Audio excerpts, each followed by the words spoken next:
kababayan natin sa Pilipinas, nagkita kami dito. Yan. Ito ang pinakamalaking isla sa buong mundo. Pero 99% ng bansang ito ay walang laman.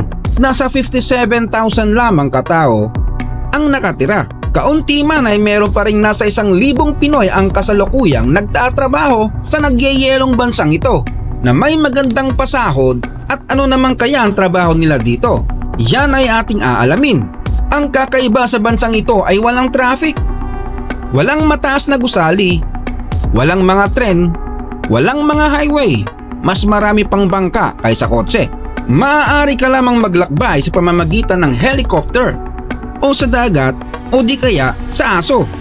At 24/7 sumisikat ang araw dito. Walang gabi, nakakalito. Higit sa lahat, binubudol tayo ng bansang ito. Mantakin mo, 80% ng buong bansa ay nababalot ng yelo. Tapos pinangalan ng Greenland, o di ba lokohan? Isa pa yan sa ating aalamin. Pagkatapos nating magpasalamat sa mga patuloy na tumatangkilik sa ating ginagawang content, ang simpleng pag-like, share at pag-subscribe ay malaking bagay sa aming content creator.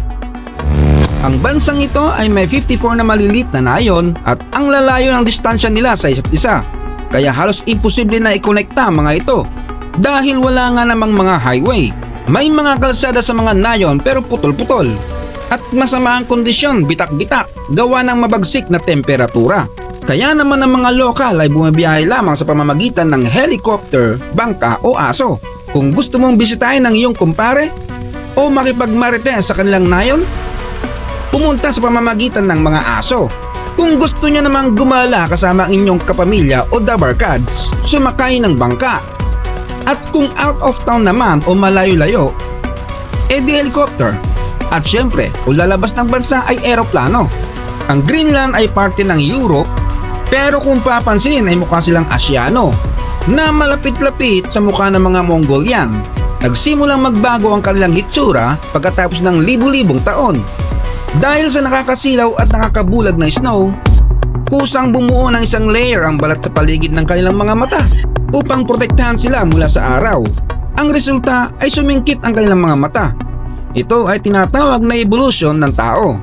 Sa Northern Greenland sa loob ng Arctic Circle, taon-taon hindi lumulubog ang araw ng 2 buwan. Mula May 25 hanggang July 25. 24/7 nakalabas ang araw, nakakalito. Lalo na kung papasok sa trabaho o paaralan. Mararanasan mo dito ang isang dinner date na mukhang tanghaling tapat. Malilito rin ng nanay mo na sitahin ka kung late ka na umuwi. Alangan naman sabihin niyang ginagabi ka na sa pag-uwi. Pero bakit nga ba ito tinawag na Greenland? Hindi naman luntian. Eto, nakuha ng Greenland ang pangalan nito bilang isang promotional stunt noong ipinatapon ng Icelandic at Berdugong Viking na si Erik the Red. Ay nag-imbento siya ng pangalan na pwedeng makaakit sa mga tao para pumunta ng Greenland at magtatag ng mga bagong pamayanan doon. At maraming ang na-scam ang loko. Akala ng mga nauto niya ay mapuno, yung pala ay mayelo. Sa South Greenland lang talaga may kapansin-pansin na kulay berde sa panahon ng tag-init, kung saan napadpad si Erik the Red. Halos wala talagang puno na nabubuhay sa Greenland. Pero wag ka, ang Greenland lang naman ang may pinakamadali sa hinahangin na tubig sa mundo. Dahil yan sa konting bilang ng mga tao, kotse at pabrika. Walang polusyon. Maaari kang huminga ng mas malalim pa sa bangin. Safe din na uminom mula sa mga sapa o ilog at sa mga nagagandahan nilang waterfalls. Hindi na kailangan ng filter at saka tipid sa kuryente at di na kailangan ng ref. Kahit nasaan ka man sa Greenland, makakakita ka ng iceberg. Bawat araw 40 metro ng yelo ang humihiwalay sa lupa at napapasama sa karagatan. Nababasag ang mga iceberg sa sobrang init. Natutunaw at nagdaragdag ng tubig sa karagatan.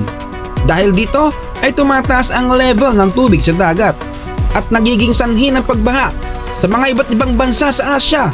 Ang Greenland ay isa rin sa pinakamagandang lugar sa mundo para makita ang Northern Lights, na kilala rin bilang Aurora Borealis, isang natural na pagpapakita ng liwanag sa kalangitan na dulot ng mga solar particle na bumabangga sa atmosphere ng Earth.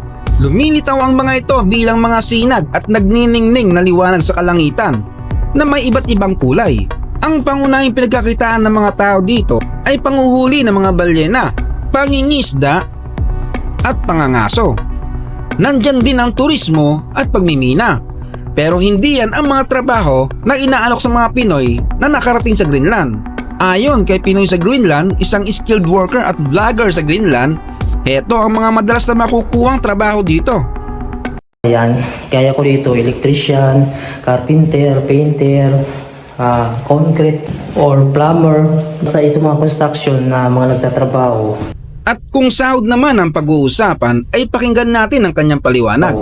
Yung basic dito sa amin banda mga kabayan, ito dito sa NOC. So mayroon kasi iba't ibang lugar dito, nakadepende din. Basic salary ko mga kabayan or per hour ko dito, sa US dollar na lang natin ikuha. Nasa 27 US dollar yung per hour ko dito. Pero hindi pa yan mga kabayan net ha. Mayroong tax dito, malaki yung tax dito sa amin. Sa susunod mga kabayan, kukumputin ko na din mga kabayan kung magkano lahat yung net income. Kasi pag narinig mo kasi yung ganung sahod, sobrang laki talaga mga kabayan kung i-times mo siya sa per month, per hour. Pero yung sahod ng mga kabayan, kukunan pa kasi ng tax yun, allowance. So hindi pa yun siya net. Yung 27 US dollar per hour mga kabayan, or i-convert mo siya sa piso, nasa 1,500 pesos yung per hour dito mga kabayan sa mga nagtatrabaho ng mga skilled worker. Tapos kukunan pa kasi yan ng tax kasi, kaya bababa pa yan. Ang maganda lang dito sa amin ay meron kaming overtime na 3 hours per day. Tapos pag Saturday at Sunday pwede kang magtrabaho. Kaya yung basic salary mo dito, pag nagtrabaho ka mga bayan, nag-overtime ka 3 hours a day, halos madudubli din yung sahod mo pag masipag ka dito. Ayun nga lang, ay nakadepende din sa katawan mga kabayan kung kaya namin dito mag-overtime, kasi nga sa amin dito open overtime. Sa ibang construction ay wala silang overtime, 8 hours lang talaga. Kaya yung sinasabi ko, nakadepende din po sa company, sa trabaho. At kung balak nyo magtrabaho din sa ganitong lugar, ay sundan nyo si Pinoy Greenland sa kanyang channel para sa iba pang impormasyon. Ang mga Greenlanders na ngayon ay nakatira sa mga bayang tulad nito. Ilang daang bahay na magkakatabi. Bawat bahay ay may iba't ibang kulay na palatandaan para madaling malaman kung magawi ka sa kanilang village.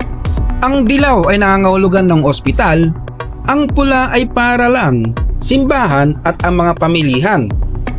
At ang asul ay nangangahulugan ng mga pabrika. At ang berde ay nangangahulugan ng telecommunication. Ang mga Greenlanders ay maaalaga at matutulungin sa kapwa.